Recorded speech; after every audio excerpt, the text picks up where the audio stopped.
Hey guys, ArcJones here, and welcome to the second part of my how to make a server tutorial thingamadoohickey. So today we're going to be learning how to install plugins on the server. So you might be saying, you know, that's great, we've got a server, we can play survival, but I want to do more. We want to make this into a PvP server with 1v1s and kits and, you know, whatever you happen to want to do. Now, in order to do that, we're going to need to change it, because if we look in what we've got here, is we've got this run server.exe, and that's not going to let us use plugins. So what we're going to want to do, in order to get plugins, is we're going to want to go to this website, spigotmc.info, and just click on the Spigot 1.8 download over here. It updates every 3 hours, so very easy. And just save it in your server file. Now we're going to wait for it to download really quickly.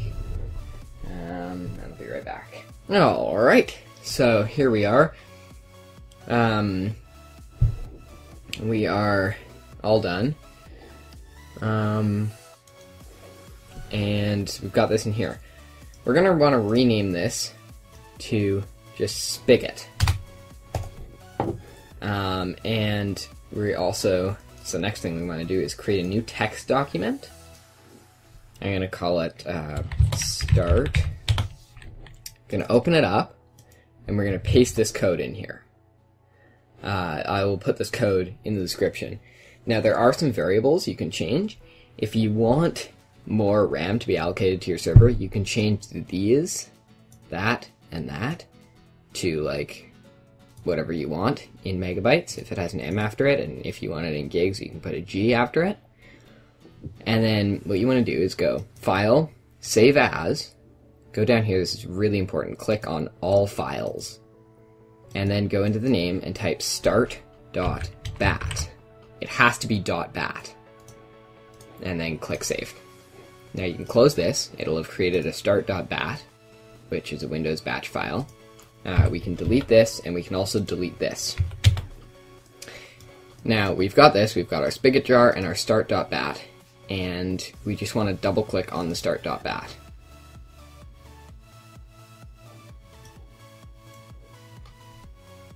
Now it's going to generate some more files for us here.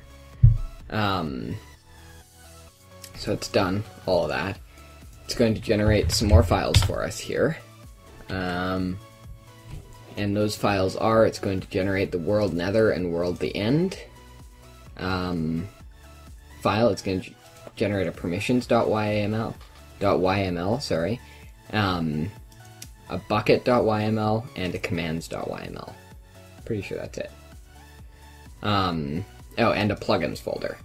So basically all you have to do in order to install plugins on your server now is drop them into this plugins folder here. So drop the plugin jar files into that folder there. So I'm going to do an example really quickly. I will be right back. Alright, so I've downloaded Essentials, and I've just drag and dropped all of the essentials.jar files into this plugins folder here. Now we're going to start up our server.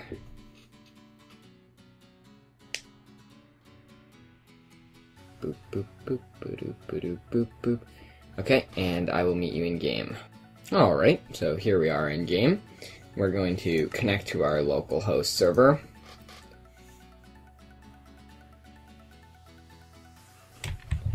And, yeah, as you can see, we've got Essentials is now installed on here. So, yeah, I guess that's how you install plugins. Next episode we're going to be covering, well, we're going to be actually installing some plugins that we're going to use. So I'm going to find a nice 1v1 plugin, probably some kit stuff, maybe a kill reward, I don't know. I'll find some plugins that we're actually going to use on our server, and yeah, so I hope you guys enjoyed this episode. If you want to download the server as it is right now, my server. There'll be a link to that down in the description below. You can download all the files that will be up to date with today's episode. And yeah, other than that, I suppose I will see you next time. Have a good day. Have a good day.